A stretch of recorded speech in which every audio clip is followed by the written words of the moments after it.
विद्याबलं दैवबलं तदे महालक्ष्मीपदे तेङ्गणं स्मरामि भूमो समस्तोऽस्तु प्रतिष्ठितमस्तु उत्तरे कर्मण्यनिर्विघ्नमस्तु बलबलगले दीपो हरतु मे पापं प्रातः दीपनमो सुते ओम दीपप्रज्वालने ओम श्री दीप महालक्ष्मी नमः दीपज्ञान ओम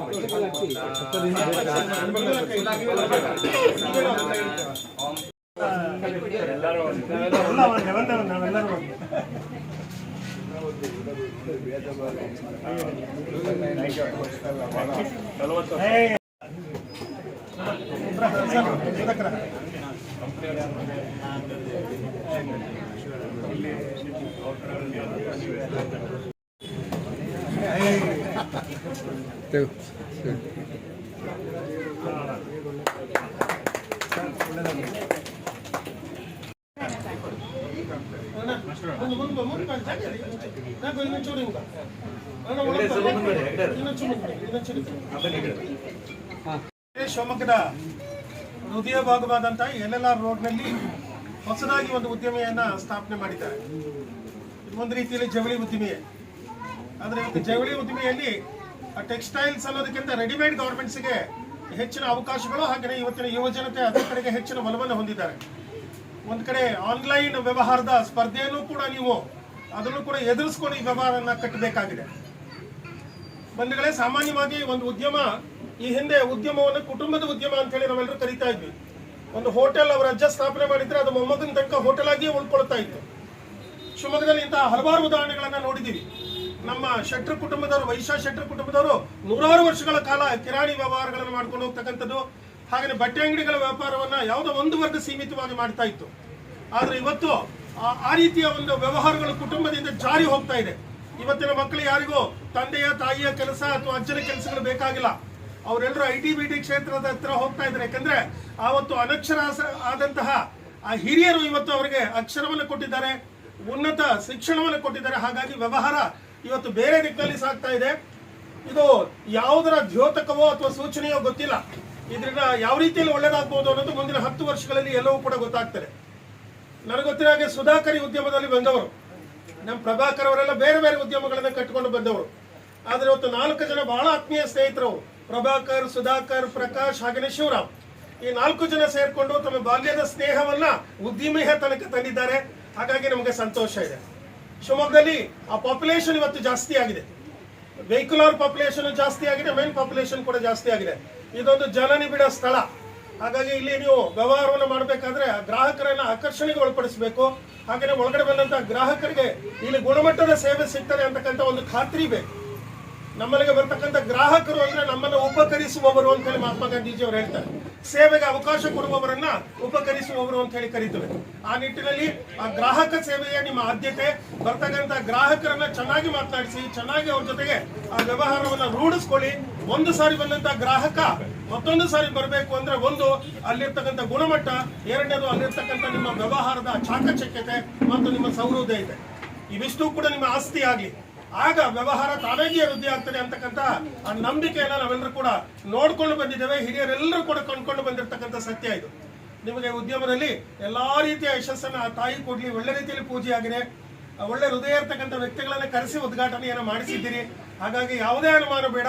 ನೀವೆಲ್ಲರೂ ಕರಾವಳಿ ತೀರದ ದೈವವನ್ನು ನಂಬಿಕೊಂಡು ಬಂದವರು. ಆ ದೈವ ನಿಮ್ಮೆಲ್ಲರನ್ನ ಕಾಪಾಡುತ್ತೆ. ಆ ತಾಯಿ ನಿಮ್ಮೆಲ್ಲರನ್ನ ಕಾಪಾಡ್ತಾಳೆ. ಇಲ್ಲಿಯ ಗ್ರಾಮ ದೇವತೆ ನಿಮ್ಮೆಲ್ಲರನ್ನ ಕಾಪಾಡ್ತಾಳೆ. ನಿಮ್ಮೆಲ್ಲರ ಕುಟುಂಬಕ್ಕೆ ಶುಭವಾಗಿ ಒಳ್ಳೆಯದಾಗಲಿ ಅಂತ ಹೇಳಿ ಮತ್ತು ಅವರ ಸ್ನೇಹಿತರು ಎಲ್ಲ ಪಾಲುದಾರರು ಸೇರಿ ನಮ್ಮ ನಗರದಲ್ಲಿ ಲಿನಿನ್ ಬಟ್ಟೆಯ ಒಂದು ಶೋರೂಮ್ ಅನ್ನ ಮಾಡಿರೋದು ನಮ್ಗೆಲ್ಲರಿಗೂ ತುಂಬಾ ಸಂತೋಷ ಆಗಿದೆ. ನಾವೆಲ್ಲ ಈ ಕ್ವಾಲಿಟಿ ಬಟ್ಟೆ ತಗೋಬೇಕು ಅಂತಂದ್ರೆ ಬೆಂಗಳೂರು, ಮಂಗಳೂರಲ್ಲಿ ಮುಂಚೆ ನೋಡ್ತಾ ಇದ್ವಿ. ಈಗ ನಮ್ಮ ಮನೆ ಬಾಗಿಲಿಗೆ ಕೊಡುವಂತಹ ಸಿಗುವಂತಹ ಒಂದು ವಾತಾವರಣವನ್ನ ನಮ್ಮ ಸ್ನೇಹಿತರೆಲ್ಲ ಸೇರಿ ನಿರ್ಮಾಣ ಮಾಡಿದ್ದಾರೆ. ತುಂಬಾ ಸಂತೋಷ ಆಗಿದೆ. ಅವರ ಉದ್ಯಮ ಮುಂದೆ ಯಶಸ್ವಿ ಆಗಲಿ. ಈ ತರಹದ ಅಂಗಡಿಗಳು ಈ ಊರಲ್ಲಿ ಅಲ್ಲದೆ ಬೇರೆ ಬೇರೆ ನಮ್ಮ ಜಿಲ್ಲೆಯಲ್ಲಿ ಎಲ್ಲ ಅಂಗಡಿಗಳು ಕೂಡ ಎಲ್ಲ ಊರಿನಲ್ಲೂ ಕೂಡ ಆಗುವಂತಹ ಮಾಡುವಂತಹ ಶಕ್ತಿ ಆ ತಾಯಿ ಲಕ್ಷ್ಮೀದೇವಿ ಭಗವಂತ ಕೊಡಲಿ ಅಂತೇಳಿ ನಾನು ಪ್ರಾರ್ಥನೆ ಮಾಡ್ತಾ ಮತ್ತೊಮ್ಮೆ ಪ್ರಭಾಕರ್ ಮತ್ತು ಪಾಲ್ದಾರರಿಗೆ ಶುಭಾಶಯಗಳನ್ನು ಹೇಳಲಿಕ್ಕೆ ಬಯಸ್ತೇನೆ. ಧನ್ಯವಾದ. ಇವತ್ತು ಒಂದು ಲಿನಿನ್ ಕ್ಲಬ್ ಅನ್ನೋ ಒಂದು ಬಟ್ಟೆ ಅಂಗಡಿ ಶಿವಮೊಗ್ಗದಲ್ಲಿ ಓಪನ್ ಆಗಿದೆ. ಇದು ಉದ್ಯಮ ನಮ್ಮ ಪ್ರಭಾಕರ್ ಮತ್ತು 4 ಜನ ಪಾರ್ಟ್ನರ್ ಇದೆ ಅಂತ ಕೇಳ್ಪಟ್ಟೆ. ಸಂತೋಷ. ಇವತ್ತು ಉದ್ಯಮ ಒಬ್ಬರ ಕೈಯಲ್ಲಿ ಮಾಡಲಿಕ್ಕೆ ಆಗೋಲ್ಲ. ಆದರೆ ಒಬ್ಬರಿಗಿಂತ ಜಾಸ್ತಿ ಆದರೆ ಕಷ್ಟನೂ ಆಗುತ್ತೆ, ಒಳ್ಳೆಯದು ಆಗುತ್ತೆ. ಇದರಲ್ಲಿ 4 ಜನರ ಏನು ಪಾಲುದಾರರಿದ್ದಾರೆ, ಹೊಂದಾಣಿಕೆ ಇರಬೇಕು, ಜೊತೆಗೆ ಪ್ರಾಮಾಣಿಕತೆ ಇರಬೇಕು. ಎಲ್ಲ ವಿಷಯದಲ್ಲೂ ಪ್ರಾಮಾಣಿಕತೆ ಇದ್ದರೆ ಒಂದು ಉದ್ಯಮ ಅತಿ ಎತ್ತರಕ್ಕೆ ಬೆಳೆಯುತ್ತೆ ಅನ್ನೋಕ್ಕೆ ಅನೇಕ ಸಾಕ್ಷಿಗಳಿದೆ. ಆದರೆ ಇದೊಂಥರ ತಪಸ್ಸಿದ್ದಂಗೆ.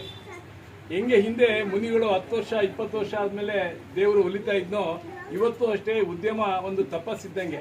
ತಪಸ್ಸು ಅಂದರೆ ಪ್ರತಿನಿತ್ಯ ಇದು ಕಷ್ಟಪಡ್ತಾ ಇರಬೇಕು. 9 ಗಂಟೆ ಬಂದು ಬಾಗಿಲು ತೆಗಿಬೇಕು, ರಾತ್ರಿ 9 ಗಂಟೆವರೆಗೂ ಕಾಯಬೇಕು, ಗ್ರಾಹಕರಿಗೆ ಒಂದು ಒಳ್ಳೆ ಸೇವೆ ಕೊಡಬೇಕು, ಜನಗಳಿಗೆ ಒಂದು ವಿಶ್ವಾಸ ಬರಬೇಕು. ಆ ರೀತಿ ಈ ಅಂಗಡಿ ಆಗಬೇಕು. ಹಾಗಾದರೆ ಮಾತ್ರ ಯಶಸ್ಸು ಕಾಣಲಿಕ್ಕೆ ಸಾಧ್ಯ. ಯಾಕೆಂದರೆ ನನಗೂ ನೀವು 4 ಜನನು ನಿಮ್ಮ ರೀತಿ ಅದರಲ್ಲಿ ಮಾತಾಡಿದ್ದು. ಈಗ ನಾನು ನನ್ನ ರೀತಿಯಲ್ಲಿ ಮಾತಾಡಬೇಕಾಗುತ್ತೆ. ಹೇಳಿದ್ರು ಜ್ಯೋತಿ ಪ್ರಕಾಶ್ ಒಂದು ಮಾತು ಹೇಳಿದ್ರು, ಎಲ್ಲರೂ ತೊಂದರೆ ಕೊಡ್ತಾರೆ ಅಂತ. ತೊಂದರೆ ಯಾರೂ ಕೊಡಲ್ಲ, ನಾವು ಸರಿಯಾಗಿರ್ಬೇಕು. ನಾನು ಎಷ್ಟೋ ಸಾರಿ ಗಿರಣಿ ಮಿಲ್ಗಳಿಗೆ ಹೋದಾಗ ನೋಡಿದ್ದೀನಿ, ಅಲ್ಲಿ ಹೇಳ್ತಿದ್ರು ನಮ್ಮ ಮೀಸೆ ನಮ್ಮ ಟೋಪಿ ಎಲ್ಲ ಅಲ್ಲಿ ಇಟ್ಬಿಟ್ಟಿದ್ದೀವಿ. ನಾನು ಅವರಿಗೆ ಬುದ್ಧಿ ಹೇಳಿದ್ದೀನಿ, ಇಲ್ಲ ನೀವು ನಿಮ್ಮನ್ನು ಸರಿಯಾಗಿ ನೋಡ್ಕೊಳ್ಳಿ, ಆವಾಗ ಎಲ್ಲರೂ ಸರಿಯಾಗ್ತಾರೆ ಅಂತ. ಈಗ ಇವರೇನು ಈ ಉದ್ಯಮಕ್ಕೆ ಕೈ ಹಾಕಿದ್ದಾರೆ 4 ಜನ, ಈಗ ಅವರು ಒಂದು 2 ಮಾತುಗಳನ್ನು ಹೇಳಿದರು. ಪ್ರಾಮಾಣಿಕವಾಗಿರಬೇಕು, ಸತ್ಯವಾಗಿರಬೇಕು, ಮತ್ತು ಉದ್ಯಮವನ್ನು ನಡೆಸ್ತಕ್ಕಂಥ ಧೈರ್ಯವನ್ನು ಹೊಂದಿರಬೇಕು. ಯಾವುದೇ ಸಂದರ್ಭದಲ್ಲಿ ನಾನು ನಡೆಸ್ತೇನೆ ಅಥವಾ ನಡೆಸಲ್ಲ ಅಂತಕ್ಕಂಥ ಹಿಂಜರಿಕೆ ಇಲ್ಲ. ಏಳು ಬೇಳೆಗಳು ಎಲ್ಲ ಉದ್ಯಮದಲ್ಲೂ ಇದ್ದಾವೆ.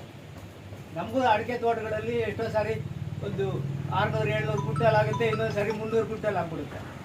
ಅದೇ ರೀತಿಯಲ್ಲಿ ನಿಮಗೆ ನೀವು ಬರ್ತಕ್ಕಂಥ ಅವ್ರು ಹೇಳಿದ ಹಾಗೆ ಜನಗಳನ್ನು ಆಕರ್ಷಿಸ್ತಕ್ಕಂಥ, ಆತ್ಮೀಯವಾಗಿ ಮಾತಾಡ್ತಕ್ಕಂಥ, a man without smile cannot hold a shop ಅಂತ ಒಂದು ಮಾತಿದೆ. A man without smile cannot hold a shop. ಹಾಗೆ ನೀವು ನಿಮ್ಮ ಮುಖದಲ್ಲಿ ನಗುವನ್ನು ಇಟ್ಕೊಳ್ಳಿ, ಪ್ರಾಮಾಣಿಕತೆಯನ್ನು ಇಟ್ಕೊಳ್ಳಿ, ಜನಗಳ ಸೇವೆಯನ್ನು ನಿಮ್ಮ ಒಂದು ಧ್ಯೇಯವನ್ನು ಮಾಡಿಕೊಂಡು ನೀವು ಮಾಡಿದರೆ ಖಂಡಿತ ಈ ಉದ್ಯಮ ಅತ್ಯಂತ ಉತ್ತಮವಾಗುತ್ತೆ ಅಂತ ಹೇಳಿ ನನ್ನ ಆಶಯ.